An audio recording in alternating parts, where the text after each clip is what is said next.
AI is incredible. It can teach you how to fry an egg and even write a poem, pirate style. Yarr! But it knows nothing about your work. Slackbot is different. It doesn't just know the facts. It knows your schedule. It can turn a brainstorm into a brief. And it doesn't need to be taught.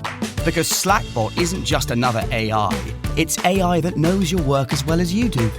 Visit slack.com/meet Slackbot to learn more. K-pop Demon Hunters Haja Boys Breakfast Meal and Huntrix Meal have just dropped at McDonald's. They're calling this a battle for the fans. What do you say to that, Rumi? It's not a battle. So glad the Saja Boys could take breakfast and give our meal the rest of the day. It is an honor to share. No, it's our honor. It is our larger honor. No, really. Stop. You can really feel the respect in this battle. Pick a meal to pick a side. Ba-da-ba-ba-ba. At participating McDonald's while supplies last. Hello?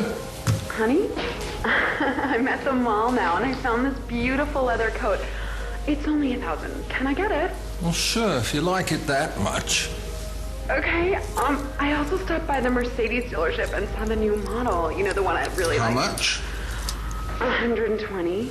Well, at that price, I want it with all the options.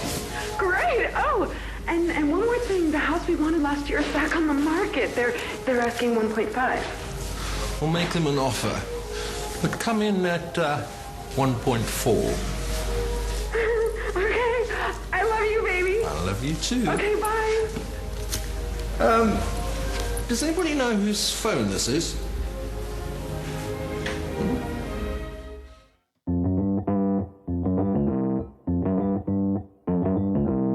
Live from Joe's mom's basement, it's the Stacking Benjamin Show.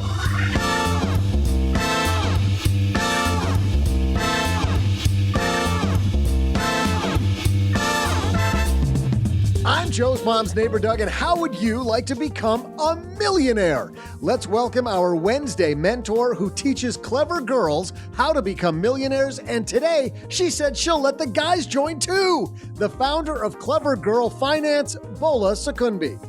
In our headline segment, we have a headline that's a shocker.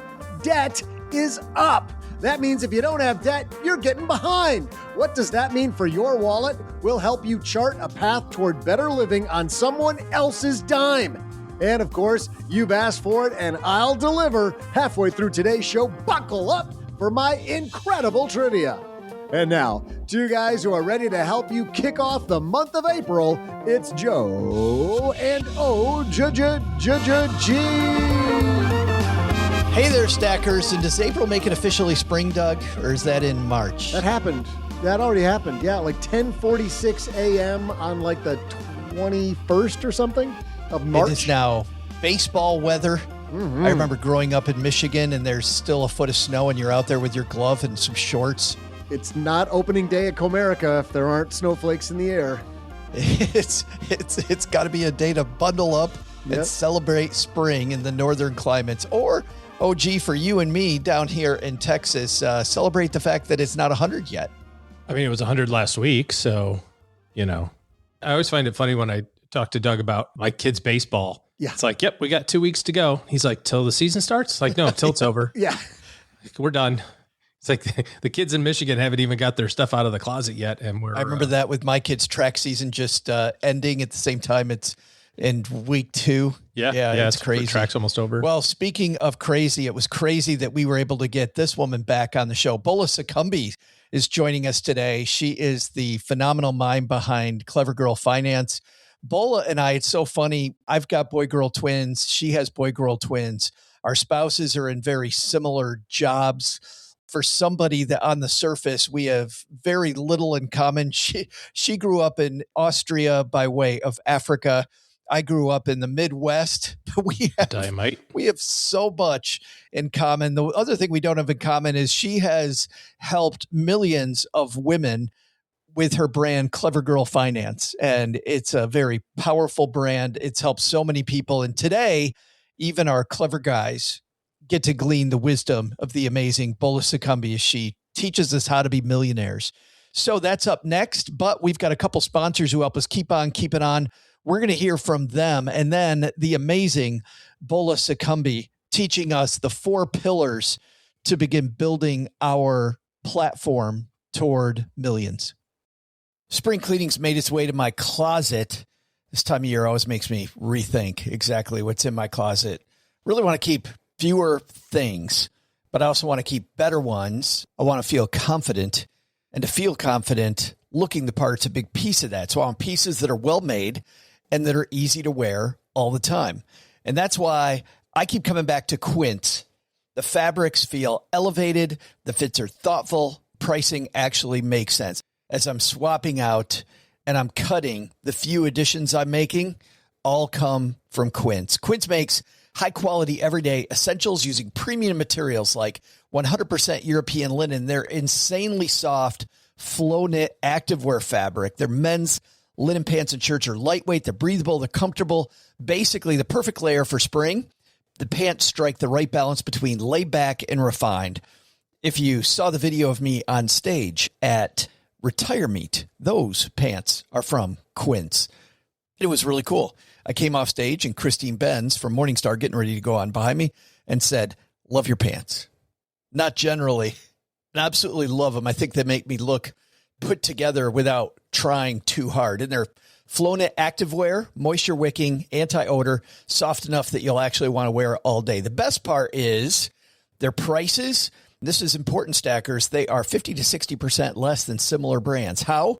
Quince works directly with ethical factories, cuts out the middlemen, so you're paying for quality, not brand markup. Everything's designed to last and make getting dressed easy, which is another thing I think we all want. I love those pants that I wore on stage. It's the cashmere sweater that every time I wear it, Cheryl goes, "That is my favorite sweater on you." It looks great, feels great, and I don't have to have 50 things in my closet. So, like I am, refresh your wardrobe with Quince. Go to quince.com/SB for free shipping and 365-day returns. Now available in Canada, too. Go to quince.com/SB for free shipping and 365-day returns. Quince.com/SB. You may not know that when we started Stacking Benjamins, it was a blog. And even then, just the startup cost, I remember thinking, is this the right thing? And what if I write things and nobody comes, right?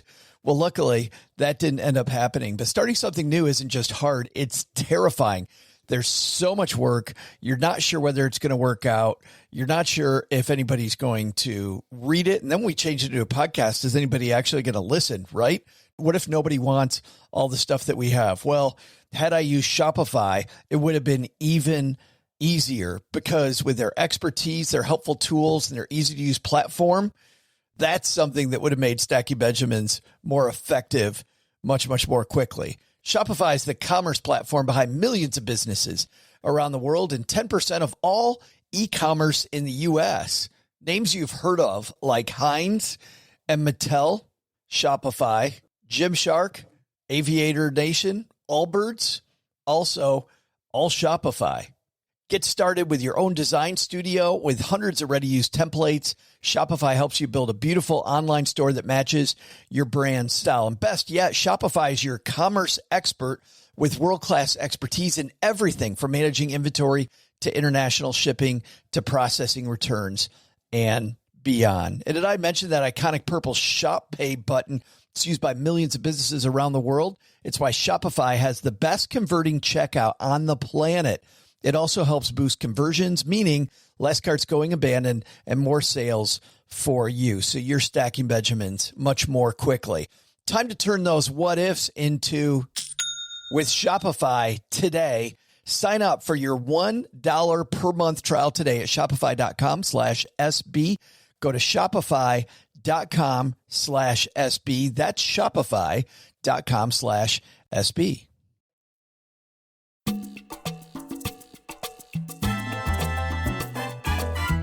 And I'm so happy this woman's back with us in Mom's Basement. Bola Sokunbi's here. How are you? I'm good, Joe. So happy to be here. How are you? I am better now that I'm hanging out with you, of course. I've been excited about this all week, and I'm really excited that you have another book. This is book number 6, Bola. Yes, it is. You might have a problem. You might be on this book writing kick. It's actually book number 7, title number 6. What? Oh, because the workbook. No, because I updated and expanded my very first book. That's right. Oh, you did. Well, and every time it's such an adventure, and I don't want to, that's for a different podcast talking about the journey because I think it's fun. I think obviously you think it's fun. You've done it so often. You've got this concept in your book, though, about this idea of financial pillars, right? If we're going to become a millionaire, there are 4 pillars that you're working from. First of all, let's talk about the pillars. Where did the idea for the 4 pillars come from? Or is this a Bola truism that comes from a long line of thinking about this? So I wouldn't call it a Bola truism, but basically when I was thinking about outlining this book, Clever Girl Millionaire, and my journey to building wealth and achieving this financial position, what are the things that I did that helped me get to this place? I started thinking and brainstorming what led me here. I was like, okay, I had these 4 strategic pillars that I leveraged at different times in different ways, making mistakes, adjusting. But these were the 4 foundational things that have allowed me to get to this place. And so that's why I structured them that way into the book, basically pillars that help me stand on this financial status today. Not anything unique to me, but basically what really helped me. You know, as you're even talking about this and you said the word foundational, it makes me ask the question, is the basic premise here, are we overcomplicating our money? Yes. Listen, we do overcomplicate money. Joe, money is simple. And there's not a lot of innovation when it comes to personal finance, especially when it comes to the specific things we need to do. We need to avoid debt, pay down debt, save, invest, etc. We know these are the things. The wheel is the wheel, right? It doesn't change too much. Maybe products and services and the way we do it, technology changes, but the fundamental wheel of personal finance is what it is. But as human beings, our emotions come into play, our feelings, life happens, and that's where the complexity comes into play, and money starts feeling hard when it's really simple, and what makes it difficult is ourselves and life happening to us. It's so funny because I used to feel like there were these hard and fast rules. And then I realized if I think in terms of the pillars that we're going to talk about, like then when life hits me, I'm able to be a little bit more resilient about what I do next. And I'm wondering, because to get into the idea of 4 pillars, is this pick a lane, like pick one of the 4 pillars, or is this multiple streams when we're thinking around pillars? Mm-hmm. So the 4 pillars are earned income, investing, real estate, and entrepreneurship. At the very minimum, you need the earned income pillar. This is you initially exchanging your time for money to bring income in. And then after that, you can pick a pillar or layer pillars. So if somebody is sitting in mom's basement, let's say hypothetically, and they're thinking, I got a 401k, I think I'm fine. What are they missing? So you can definitely do more within each pillar, right? And we can talk more about that. So for example, let's start with earned income, right? This is you going to work to exchange your time for money. This is the foundational aspect of all of these pillars, because when you get the money in, then you can put it towards investing, towards your financial goals, real estate, starting a business, travel, all these things. But within that earned income pillar, there are opportunities for you to maximize this pillar. So have you thought about negotiating your salary? Are you using your earning potential strategically in terms of how you're putting that money to work for you, right? It's really important that we're maximizing each one of these pillars. It's beyond just having that 401k, but what else are you doing in terms of investing? Have you opened an IRA in addition to that 401k? Have you opened a regular brokerage account in addition to that 401k? How are you investing within each of those vehicles, right? Are you just buying individual stocks? Are you leveraging index funds and ETFs? Are you buying bonds? So each pillar is not a one thing you do within it and be done. It's basically thinking about how can I maximize the effect of each pillar for myself. I'm taking this improv class. You'll appreciate this, Bola. I'm taking this class through Second City to actually get away from dad jokes and say some things that are funny once in a while. Okay. But what they teach you is kind of this same thing. It isn't no, but it's yes, and, right?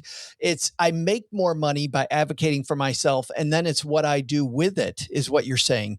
It's where I go next. So it's not one thing. It's yes, and I do this, and then I do something else. And by the way, yes, and the reason I bring it up, that's a foundation for people that don't know of improv, is that you say something and I go, yes, and where our natural reaction for most of us is we say, well, no, no, but I was thinking we'd go this way instead. Instead, you say, yes, I accept that premise, and let's see if we can go to the next level. I like that. Let's dig into some of these for just a moment, though. Advocating yourself, raises and promotions. That sounds easy, but I am a guy that's employed people for a long time, and there's a way to do it and a way not to do it. How do you suggest people begin getting on the road to advocating better? So I'll use myself as an example. When I got my first job I'd ever had in the US, I got a job as a consultant. My salary was $54,000 before taxes. I don't know what benefits I got because I was just excited to get this job. And I remember a few months later at a lunch meeting with my coworkers, they started talking about salary. And that's a conversation HR hates for you to have. And a lot of my peers, maybe there was like 10 of us at this table, exact same qualifications as me, exact same job. We sat at the same desks together every day.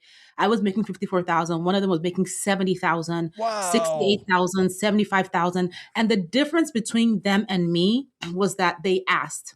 I did not ask. I was just so excited I accepted it. And that for me was an eye-opening moment. I was embarrassed and I was annoyed. I'm like, Bola, you should have asked for more. And so that lit a fire under me. And I started thinking to myself, how can I ask for more? Because basically what that has done is, even if I get a promotion, I'm going to get a raise based on that salary that I never negotiated, right?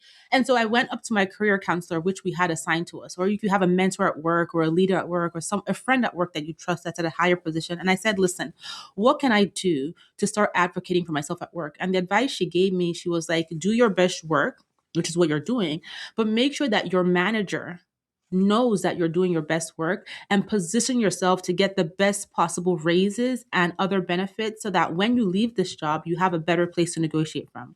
And that basically meant telling my boss, oh, that project that we worked on, I completed it. I'd love to get your feedback. And then she said, keep a checklist of all the things you've done really well at this company, no matter how small. Save every congratulatory or well done email from your boss. That way, when you go into your promotion meeting or your assessment meeting, you can say, by the way, boss, it's been a great year for me. Look at all these amazing things that I have done. And she's like, practice having that conversation. And it's not a fight. It's not an argument. It's you going to your boss, having this conversation and saying, boss, I've done all these amazing things. And she said, also, reach out to your boss once a month, every 6 weeks, and just say, hey, boss, can I have a quick check-in? So you stay top of mind.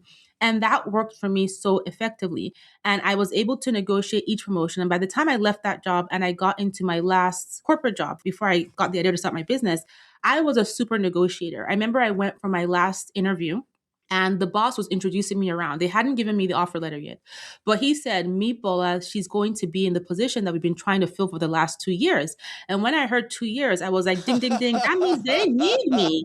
So not only did I negotiate my salary, I was able to get a work from home plan once a week at the time when nobody was working from home. I negotiated getting a Mac computer when everybody had Windows. I negotiated my vacation time from 2 weeks to 3 weeks. I negotiated an ergonomic chair that cost $2,000. I negotiated everything possible. And I just asked, I'm like, oh, hey, what kind of chair am I going to sit on? Oh, I use a Mac on my last computer. Can I get a Mac now? I just asked. And it was yes, no, yes, yes, no, no. And so when I started that job, there was a manager there who was upset about my chair and my computer. And I'm like, the boss's office is right there. Go and ask. So you have to ask, knowing that the worst response you're going to get is no.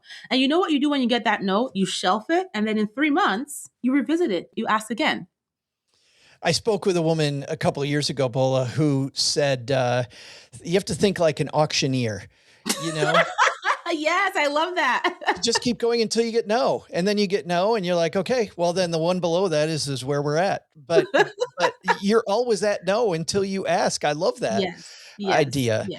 And advocating for yourself, I think it's so important for people because in so many cultures, you don't want to brag. You don't want to be, the person who really stands out with the peacock feathers going, look at me all the time. Like to me, and the way that I grew up, that just seems to be just horrible. But I've learned over time, and I think like you have, that it isn't that. People are busy and you have to tell them what you've done. Yes. And there's a tact to it. There's a difference between arrogant and just really showcasing what you've done and the value you bring to your workplace. And sometimes they don't see that value and it's time for you to move on, but it's not about arrogance. I think the showing off, nobody wants to look arrogant. It's not a good character to have, but there's a way you talk and you speak and you email and you present yourself in the workplace that you make yourself memorable and your value is recognized. This is another reason I think that you and I are friends is because of this next thing that you wrote in your book, which I think is so important. When you're young, you want to invest because of compounding interest, but you make a big point of saying one of the biggest investments you can make is investing in you. And this is a thing I think that we forget about. I feel like, Bola, we think about our investment strategy as Roth IRA, 401k, a few things in a brokerage account. We don't think of our investing strategy as what's the next class I'm taking? What's the next thing that I'm doing? What's a great way to begin this curriculum, I guess, of investing in your skills? Yeah. So the one thing to keep in mind is that you are the asset in this world you are building. You are the major asset. And so you always want to think about how can I grow, right? And so when you get a job, if you're working, for a company, for an organization, or even in your own business, you always want to think about what does future me look like? What do I want future me to look like in terms of what I want to achieve with my goals, with my career, with my business? So are there skills you can get that can help you get a better position, help you get more income in? Are there skills you can do that help you provide your services and your products to your clients better? You always want to be thinking that way. How can I elevate myself? Skills, certifications, books, and also the power of networking, right? You can't build in isolation. And I had to learn that, especially as an introvert. There are people out there who want to know people like you and who are going to put people like you in certain rooms just by mere introductions. And so networking is also a part of that growth and that self-development, because people open doors for other people. And eventually you then become that person that opened doors for other people too. I had to get around, and maybe you had to get around the same thing, that networking does not equal small talk. Because as an introvert, I generally can't freaking stand to small talk. And listen, I've had some nonsensical networking experiences that I'm like, I hate people. Get away from me. Bola, I just bought this coaster. You would love this coaster. Maybe I need to send it to you. It says, I want you to invite me. I'm just not going to come. That is me. I'm not coming. But I do want to be invited. Please invite me. But I think we have to get around that when we think about networking. Like, how do you think about networking? For me, it's deep relationships. I do not like small talk, right? For me, I'm not going to go to a conference and have my phone and collect phone numbers, because none of those relationships are memorable. If you contact them, it's like, oh, who was that? Did I meet you? I gave you my business card. Collecting business cards and random small talk is not networking. I see it happen time and time again. Hi, my name is so-and-so. Can I get your business card? Hi, my name is so-and-so. Can I get your business card? And you get random emails in your inbox. You're like, who is this annoying person? It is developing relationships. So for me, some of my biggest networking opportunities have come from meeting people like you, connecting organically, having conversations, getting to know each other, from bosses that I did a great job working for. And I said, listen, I'm starting a business. This is what I'm doing. Can you mentor me? So a lot of times the network you need to build already exists in your life. It is connecting better with those people, like your bosses, people at your job that maybe you admire that have accomplished something big, people in your broader friends network that know other people that maybe you've met them a few times, but you've never really connected with them deeply. Those could be people that you could potentially build deep relationships with, not randomly collecting business cards from people. It is so much more fulfilling. It is funny because you and I have lived, as we've known each other a few years, different lives, but so freaking parallel. I mean, our twin connection alone. just alone. Telling Cheryl, I'm like, there's this woman who on the surface is so different than me, and we've got so many things that are parallel to each other. But you only get that when you have a little deeper relationship, and that's what makes life for me a lot more fun and makes networking, frankly, a lot more fun is there. So now we've increased our income and we've got this engine running that's going to make us have more money.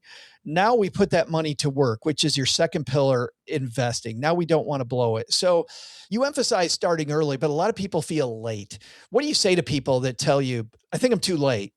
I think it's important to dance to your own financial beat. And I really stress on that in the book.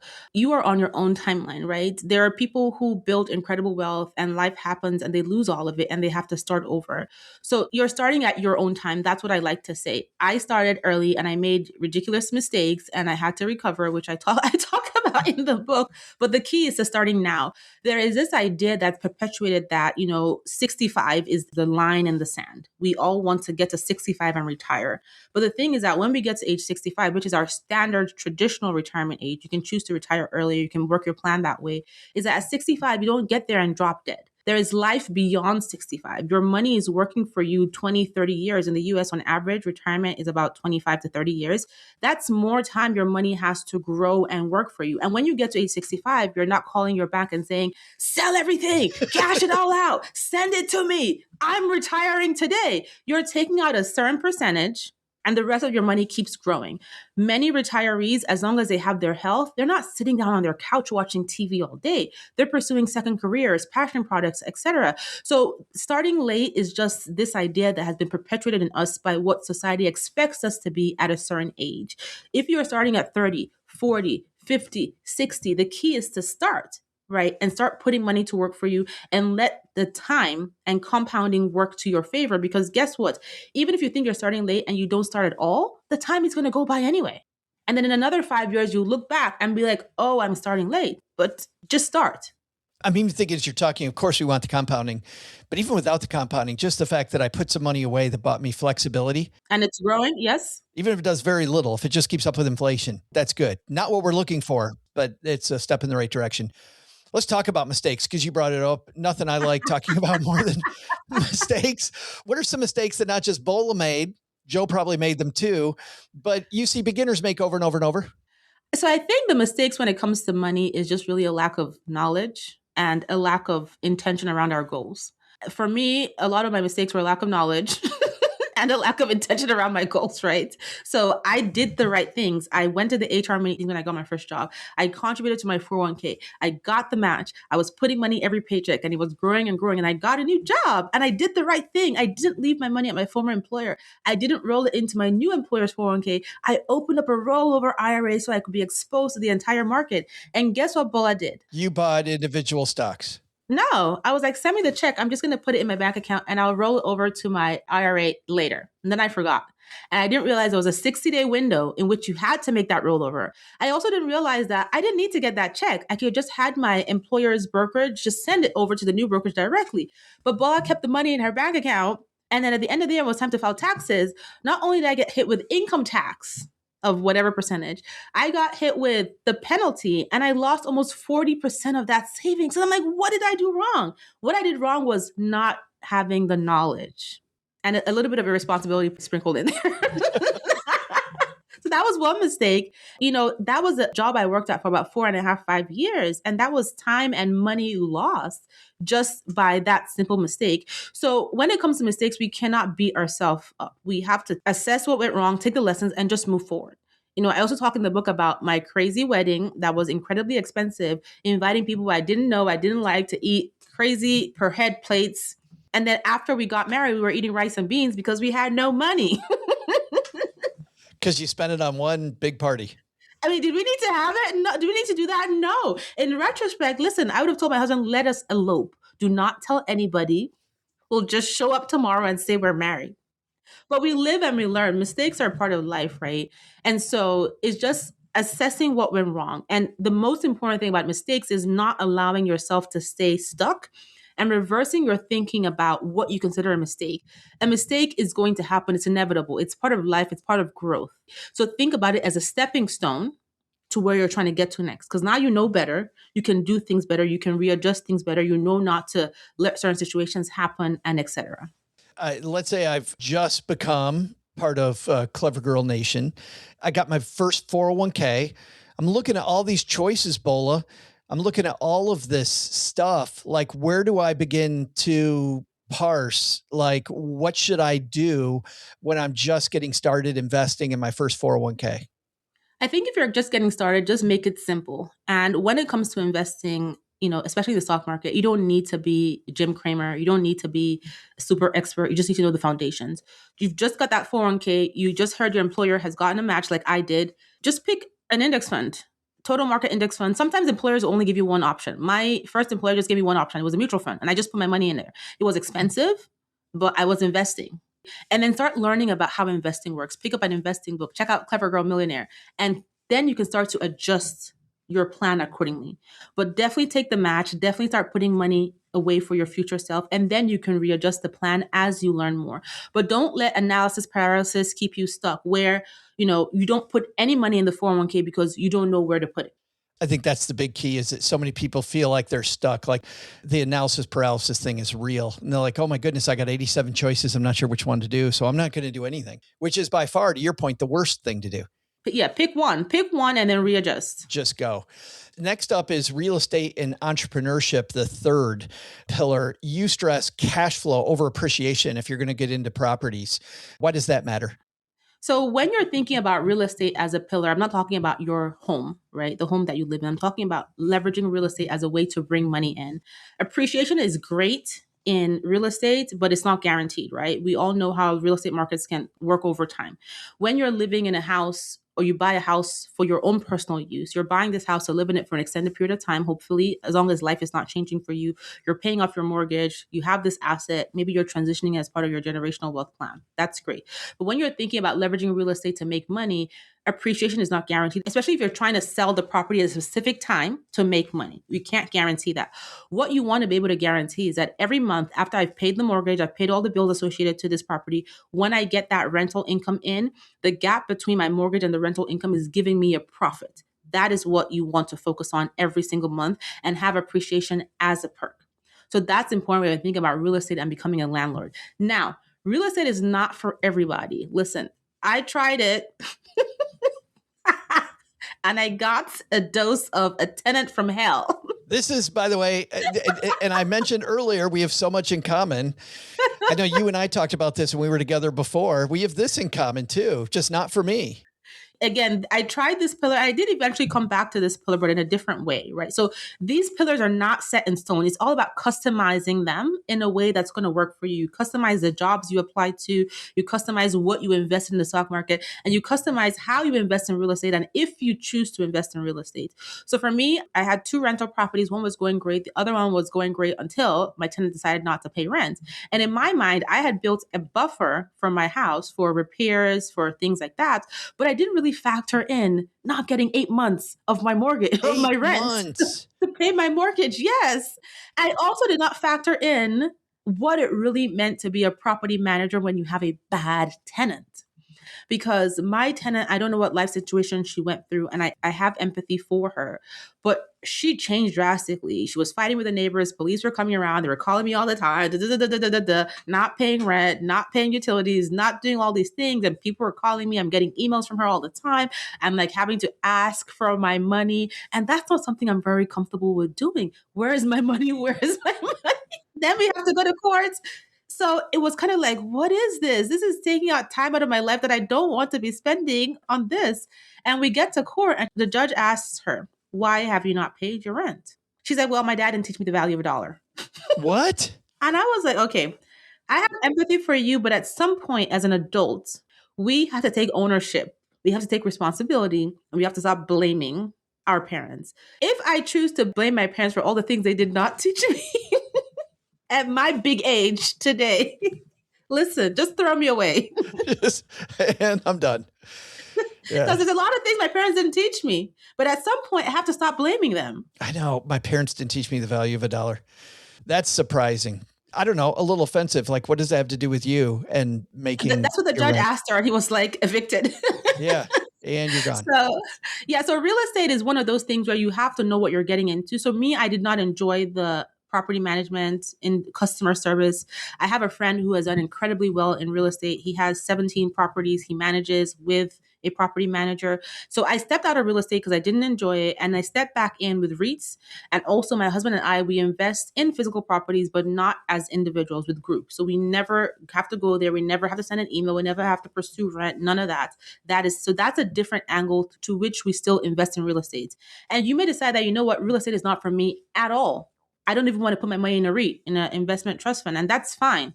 You can look at other avenues like stock market investing, which we just talked about, pillar 2, or entrepreneurship, which is pillar 4. Well, and it's interesting that you say that, because when we talk about buying a REIT, I mean, it's so easy For stackers that don't know, you had mentioned, buying just an index fund. You could buy a real estate index. You could buy just that, and then you could still have it in your portfolio. But what I really like about what you said, we did an interview a few weeks ago with these two researchers about stock market maestros and what the best stock market investors do. And a ton of it, Bola, was they know themselves. They know their biases. And for me, if I was going to get back into real estate, and I do have real estate investment trust, but if I was going to go with individual properties, I would know myself a bunch better and plan for those biases that I have. Yes. Meaning I don't want to go be Joe the money collector. The debt collector. That's right. I could see Bola showing up at the house with a baseball bat. No, we don't want anything to do with that. Let's talk entrepreneurship, because I think there's an important thing that people always wonder, which is, entrepreneurship at the beginning is hard. There's a book that I've been reading just recently from a guy who created a chain of coffee shops in the Midwest. In fact, I have it right here. It's called Grind. Coffee shop, Grind. Oh, that's cool. Yes. Yeah, grinding coffee. But he does talk about, Bola, what you and I already know as entrepreneurs. The first few years are really, really hard.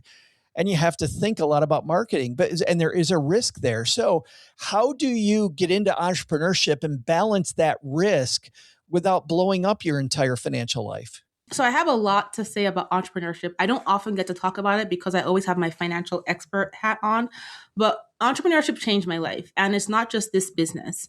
For context, both of my parents are first generation everything, grade school, high school, college, and they came out of that with the responsibility of their broader extended family.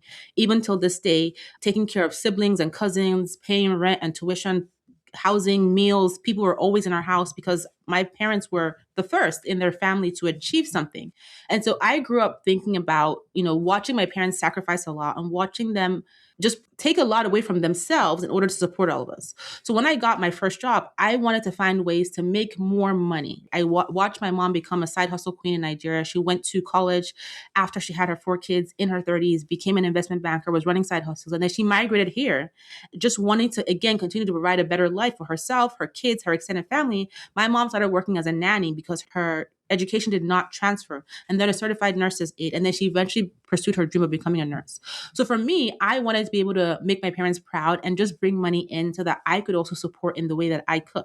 So when I think about entrepreneurship, it doesn't have to be a big, excessive, over-the-top business. My first little side hustle was an Avon lady. I was an Avon lady harassing my aunties and my mom's friends to buy my Avon products so I could have a little pocket money. I was trying to figure out living through college. I started a photography side hustle. I also worked as a nanny to bring money in. And those are things that I did to help me further my goals. Now, when it comes to quitting your job to run a business, that's where it can get really difficult, right? Because you're trying to scale this thing, get it on its feet, have it become profitable so that you can live your life based on this business you have gotten. And I always tell people, pace yourself. So when I started this business, Clever Girl Finance, what I did, I was like, okay, I do not want my dream and my pursuit of this business to impact my family's finances. I'm not a big risk taker. So what I'm going to do is put aside 12 months of my core essential finances that I need to support my household, what I was doing, right? And then I'll test out this business. If it doesn't work out, I'm going to dust off my resume. In fact, I kept it current and I'm going to go back and find a job. So it's okay to work. I worked full time until I could no longer sustain my full-time job, my photography business, and Clever Girl Finance. And then I thought about getting a part-time job, but I was like, okay, I still have this runway. Let me make that work. It's okay to work part-time while you pursue your full-time business. Pace yourself, give yourself grace, knowing that we see a lot of sensationalism on social media. I started a business today. I'm a billionaire tomorrow. My business is taking off $1 billion in sale. Don't get carried away by that kind of stuff. Most times it's not like that. There's tears, there's grinding, there's pivoting, there's readjusting. Somebody even told me once, Bola, they said, what you're seeing on social media is the top 1% bragging about their top 1% of their moments. Yes, it's a highlight reel. It's not just the top 1%, it's the top 1% bragging about their top 1%. Yep. There's no reality there. Exactly. So pace yourself. Entrepreneurship can be great, but you also need to understand what you're getting into. It's not a one and done thing. You're going to have to adjust, pivot, market, come back, readjust, pivot, market, step out of your comfort zone. There may be times, the first year of Clever Girl Finance, I made $200. $200. I was like, what are you doing? What'd you do with both of those Benjamins, Bola? I don't know. I paid taxes. That's pretty amazing. Tax on $200. Did you set that aside? We should have done the whole interview based on that. Did you set all that money aside? What did you do? Set up a separate savings account? Right. I probably had to pay my website bill, which was like $250 a month, something. I don't remember. There's a few things I want to highlight that you said for our stackers, though. Number one was you gave yourself a runway, but that runway included an end of the runway going, you know what? I'm going to do it for X amount of time. I'm going to see how it goes. I'm going to grind. I'm going to pivot. I'm going to do the things I need to do. And if it's not successful, I'm going to be okay with the fact of going and doing something else. I'm going to pivot again. And I think that's important. But I also think that it's important the fact that you looked at where your income streams would come during that time, either having part-time income coming in from other places, setting money aside ahead of time, like giving yourself that thought process. It blows me away when I see somebody start a restaurant and they sell everything. You know, they do the old Greek mythology, burn the ships when we're attacking. They cash out their 401ks, everything, put it all into this business because they read some celebrity wealthy person did that. I'm like, that is one person in a sea of millions of business owners around the world. That's a risk I cannot afford to take. I did not touch my 401k. I left it alone. In fact, it gave me so much anxiety having to pause those contributions when I quit my job. Because I felt like, oh my God, yeah, my free money. Yeah. I mean, because you really are. You think about the amount of money if you would have stayed on that path, but then you think about the value of your time and what you really want to do. And to your point, exactly. It's so valuable and it can be so fun. You have to create a balance that makes sense. And also, I find that when you're starting a business, it's a high anxiety time, high stress, high pressure. It's like a newborn baby that you're trying to put all of your efforts into. The last thing you want to have is a financial burden in the back of your head that's not allowing you to fully focus on this business, on this baby, because you haven't created a strategy or a plan to help your business, to give your business the grace to get on top of its feet. We have one more thing to talk about. And for me, this is the coolest thing in this particular chapter that you and I have been diving into, chapter 3 of your book. And it is this idea that, yes, these are pillars. And while they stand alone, they also raise a shared roof.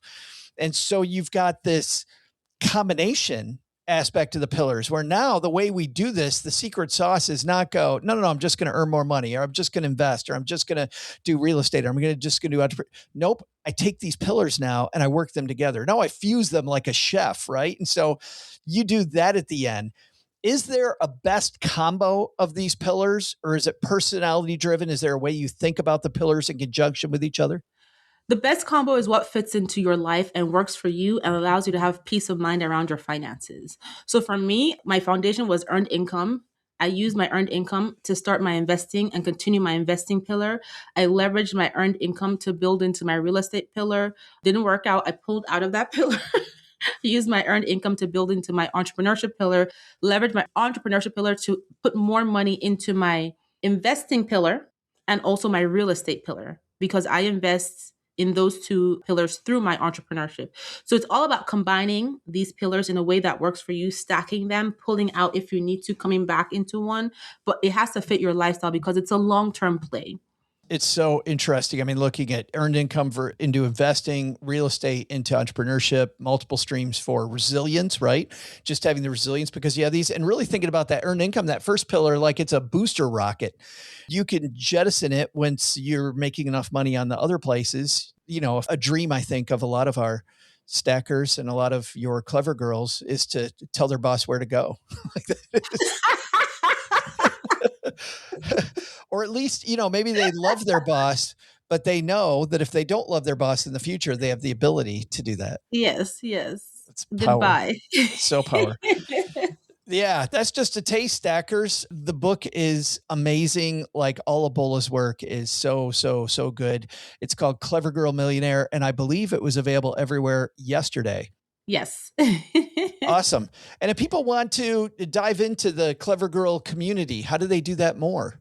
Yes, you can find us at clevergirlfinance.com. We have 30 plus free courses, 40 plus worksheets, YouTube channel at Clever Girl Finance, Instagram at Clever Girl Finance.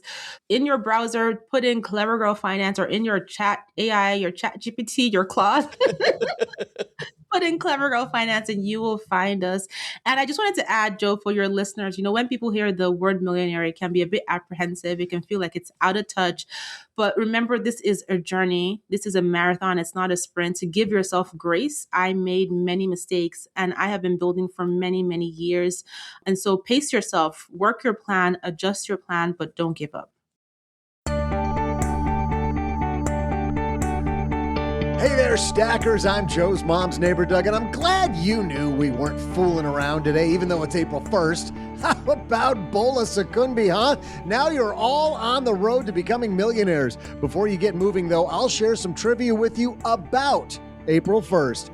It was on today's date, way back in 1856, that London's newspapers began reporting that gullible people were being sent to witness the washing of the lions at a famous tower in London. When the person arrived, there would be throngs of people there, entertained by seeing who believed the prank.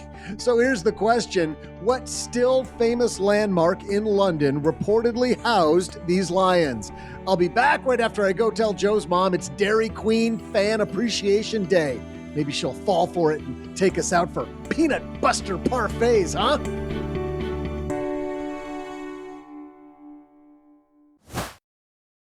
Dell PCs with Intel Inside are built for the moments you plan and the ones you don't. They're for those all-night study sessions, the moment you're working from a cafe and realize every outlet's taken, the times you're deep in your flow and can't be interrupted by an auto update. That's why Dell builds tech that adapts to you. Built with long-lasting batteries so you're not scrambling for an outlet, and built-in intelligence that makes updates around your schedule, not in the middle of it. Find technology built for the way you work at Dell.com/Dell PCs. Built for you. Insurance isn't one size fits all. That's why drivers have enjoyed Progressive's Name Your Price tool for years now. With the Name Your Price tool, you tell them what you want to pay, and they'll show you options that fit your budget. So whether you're picking out your first policy or just looking for something that works better for you and your family, they make it easy to see your options. Visit Progressive.com. Find a rate that works for you with the Name Your Price tool. Progressive Casualty Insurance Company and Affiliates. Price and coverage match limited by state law. This episode is brought to you by Indeed. Stop waiting around for the perfect candidate. Instead, use Indeed sponsored jobs to find the right people with the right skills fast. It's a simple way to make sure your listing is the first candidates see. According to Indeed data, sponsored jobs have 4 times more applicants than non-sponsored jobs. So go build your dream team today with Indeed. Get a $75 sponsored job credit at Indeed.com/podcast. Terms and conditions apply. We're looking for the answer and correct spelling. Old MacDonald had a what? Farm. E-I-E-I-O.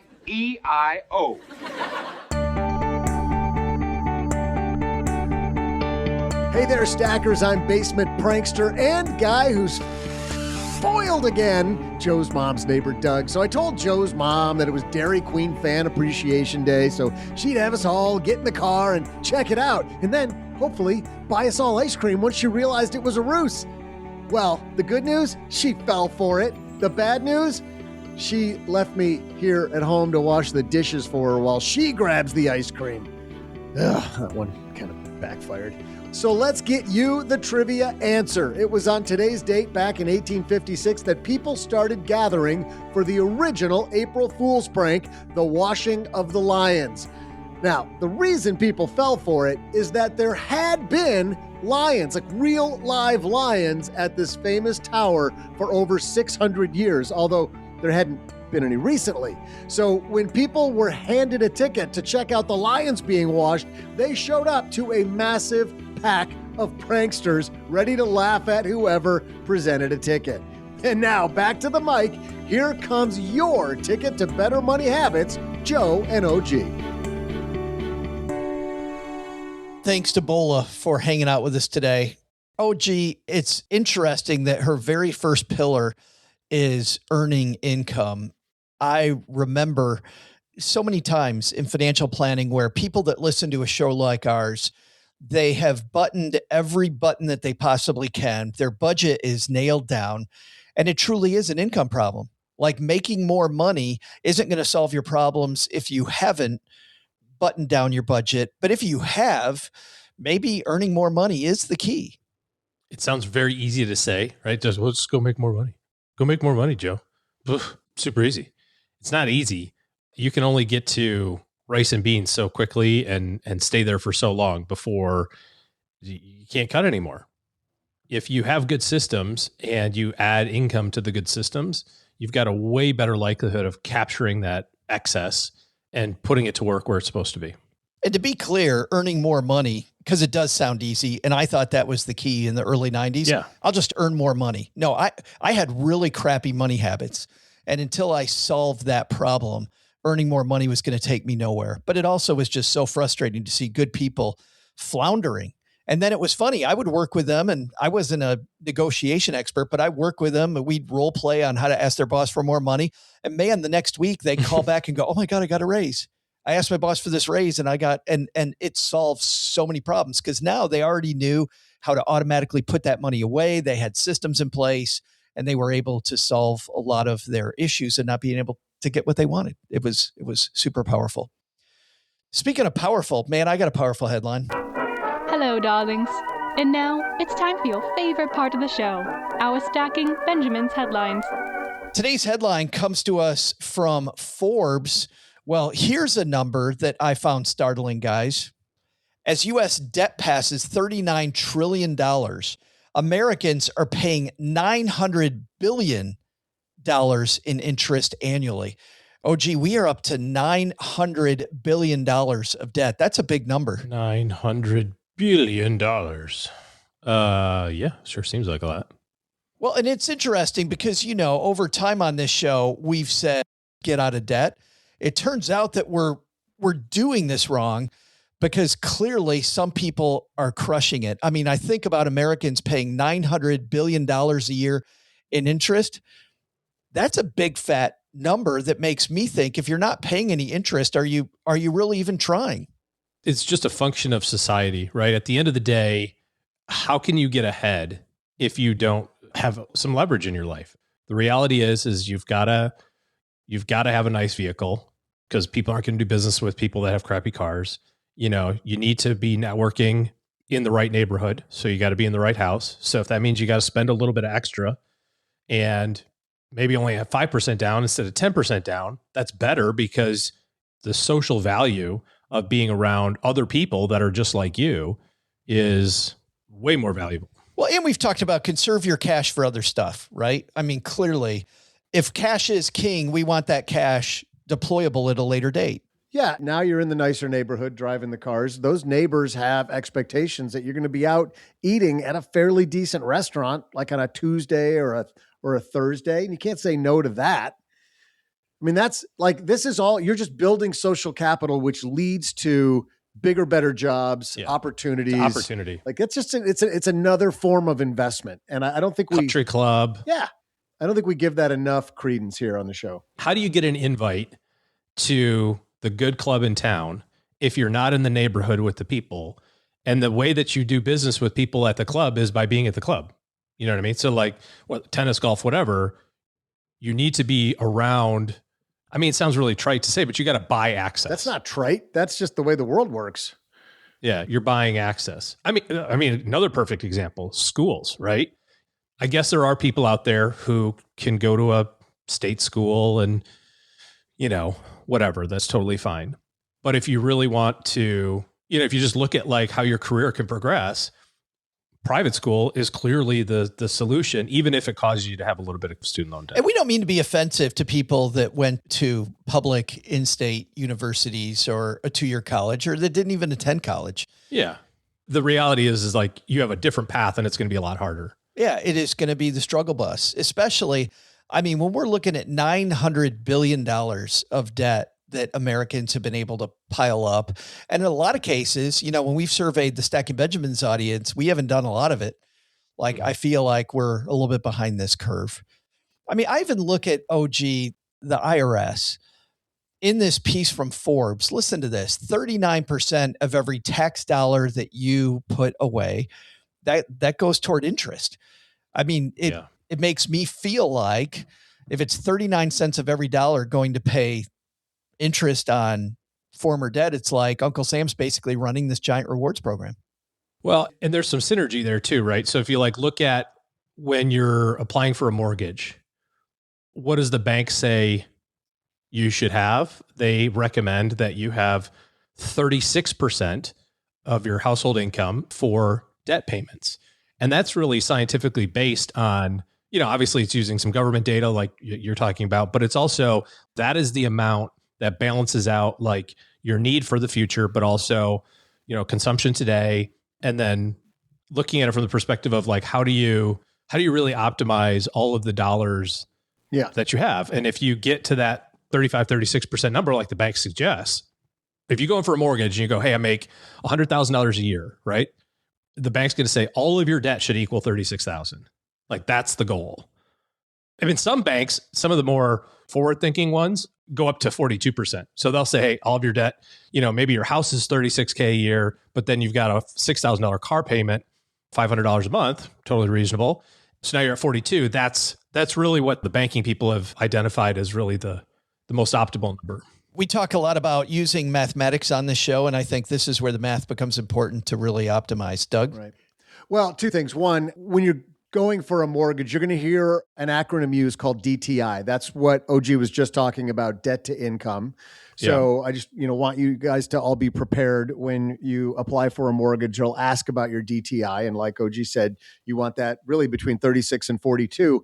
And a great analogy for that, and I worked in the mortgage industry for a little while, and we would use this frequently with people who were applying for loans, is, on a sports car, on a really high performance sports car, they say the engine is the most efficient. You're getting the most power to weight ratio out of that vehicle when the tachometer is at red line. Like you want it, it's like right before it, like probably 8,000 RPM. Stick with the analogy. You just want it max right at the edge. Yeah. That's kind of what they're looking for is the optimal financial situation. Yeah, that's the gas. That's the right combustion, all the stuff. I'm actually finding it a little humorous and pretty amazing that Doug, who normally plays the part of the everyman on the show, and Wednesday's our day for mentors, like Doug's really stepping up to the mic on this one. Well, we're in my wheelhouse now. Yeah. We talked on Monday about you don't want to be emotional about your investing plan. You should work through those emotions and instead use systems. We're going to do the same thing here on Wednesday. Not only do we hear on Wednesday from the most brilliant mentors, people like Bola, or last week, our stock market maestros, Claire and Lee, but today we are rolling out your systematic debt building plan. If you feel behind on this, I don't think there's anything to worry about. I think we can get you started in the right way. And the first thing, OG, that we identified as we were building this, I think it's important to start small, but not too small. Like carry a balance on your credit card. And second, ignore the 0% offers because those are for amateurs. And that's kind of 101 stuff. As you're looking at more is esoteric the right word here, Doug? Yeah, I think it might be. Yeah, it might be. Let me finish it and then you can come back and judge. More maybe advanced, maybe that's a better way. It's like 201 is what I'm thinking of here. Strategies. You look at your brokerage account. This is a perfect example. So let's say that you got a brokerage account, it's got 100K in it. And we know for a fact that, over long periods of time, that's going to grow at 10% a year, right? That's the number that we put in. Statistically, if you invest $200,000, you're going to have a better return than the guy that has 100. Everybody understands that completely. If I have 200,000 in my account and Joe has 100,000 in his, we run it out for the next 30 years, I'm going to have more money. So the question is, how do you get that other 100? Well, the great news is that Schwab or Fidelity or whoever will give that 100,000 to you as a loan. Basically, it's called margin, and you can refinance this different ways. But it's a fantastic way to basically double your market exposure. There's a little interest, which is totally fine, but you already know on the back end, hey, 200K is better than 100. So, people ask me a lot. They like, what are the 1% do? This is it. This is one of those things. Yeah. Other people's money. OPM. Yeah, I was going to bring that up because that's a phrase that I remember being really confused about as I was just getting acquainted with personal finance. And it used to sound like such a bad thing. Like, that doesn't sound nice to use other people's money. Now I get it. 100%. Like, that's the goal. It's the goal. Use as much other people's money Don't as use possible. yours. Yeah. Use other people's. Well, and I think you bring up another important point, which is you don't just want credit card debt because, again, more rookie stuff there. OG. Well, it's concentrated risk. Absolutely. You don't want that. You need to stay diversified. So not just credit cards, but car loans, personal loans. And then when you're getting emotional, don't get emotional. Use buy now, pay later so that you can extend the feelings over a longer period of time. Well, here's the problem, though, with buy now, pay later, is most of that stuff doesn't actually come with interest. It's like layaway.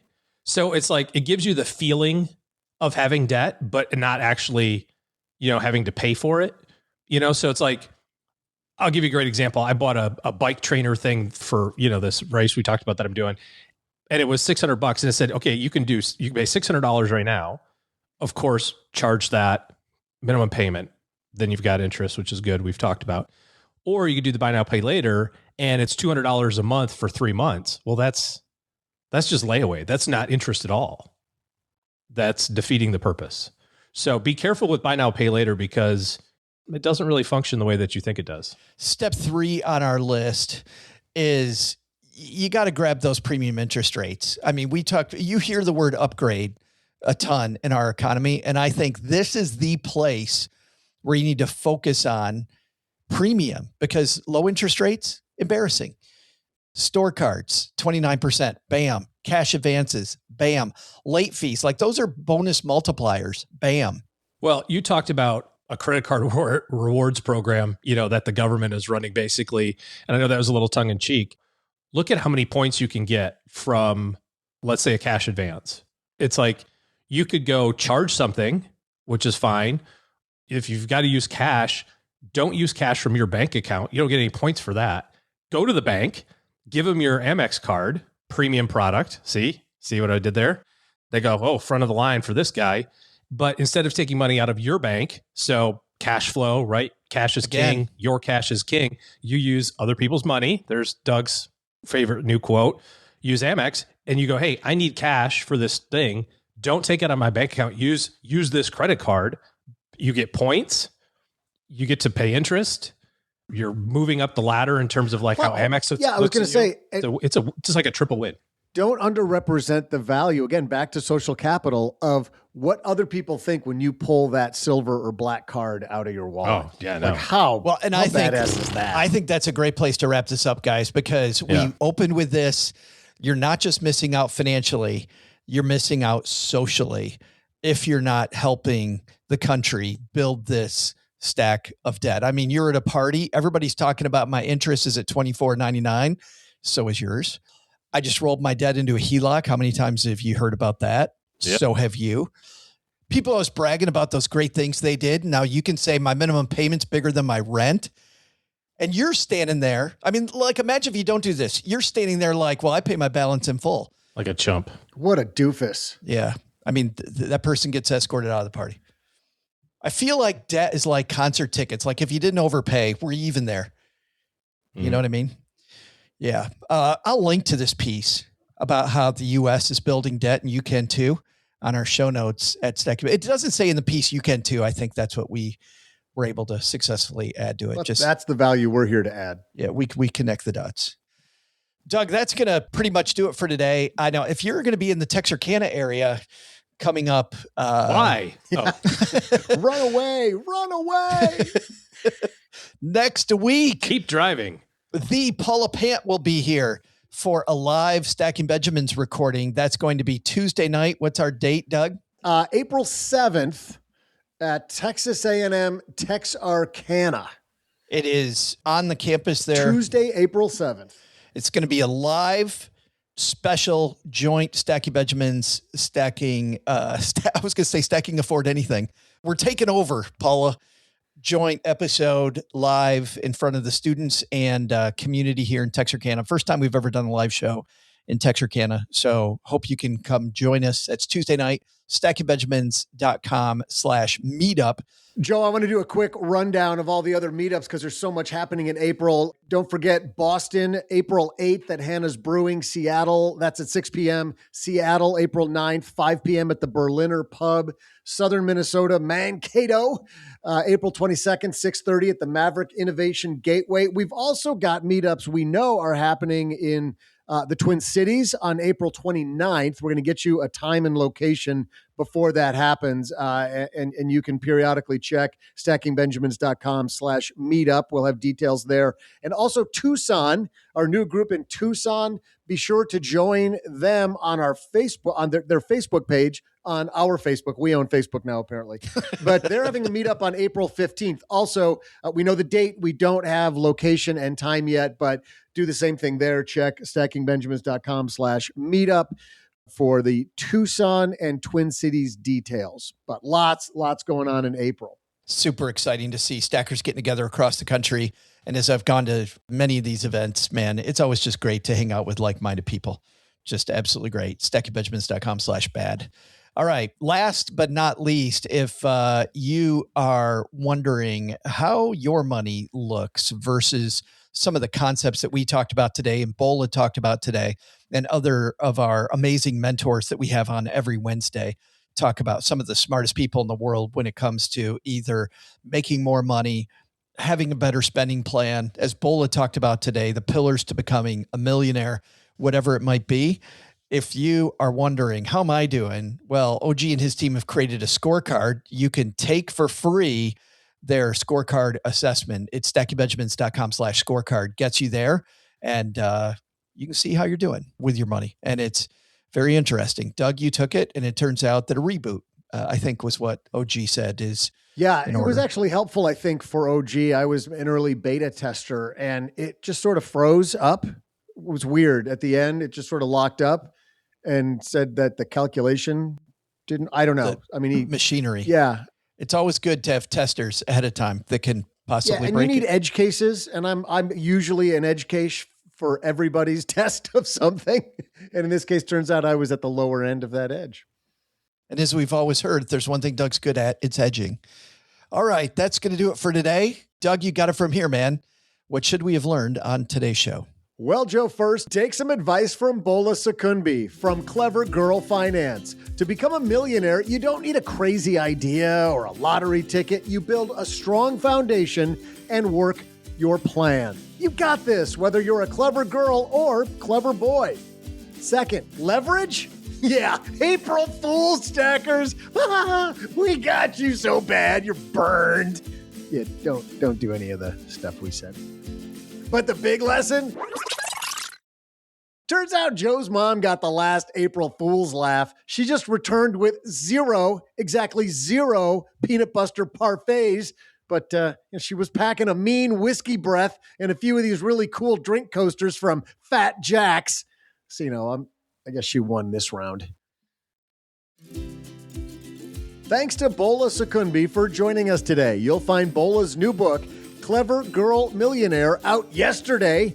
Yesterday's just out, hot off the presses, wherever books are sold. We'll also include links in our show notes at stackingbenjamins.com. This show is the property of SB Podcast, LLC, copyright 2026, and is created by Joe Saul-Sehy. You'll find out about our awesome team at stackingbenjamins.com, along with the show notes and how you can find us on YouTube and all the usual social media spots. Come say hello. And oh yeah, before I go, not only should you not take advice from these nerds, don't take advice from people you don't know. This show is for entertainment purposes only. Before making any financial decisions, speak with a real financial advisor. I'm Joe's mom's neighbor, Doug, and we'll see you next time back here at the Stacking Benjamin Show.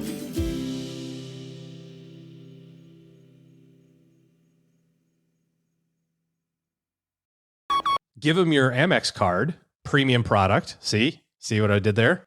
They go, oh, front of the line for this guy. And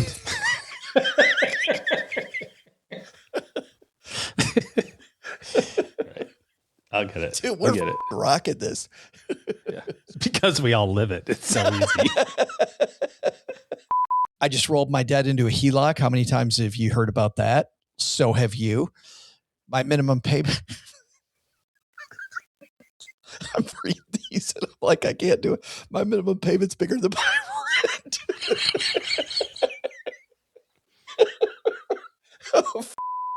Oh, 3, 2, 1.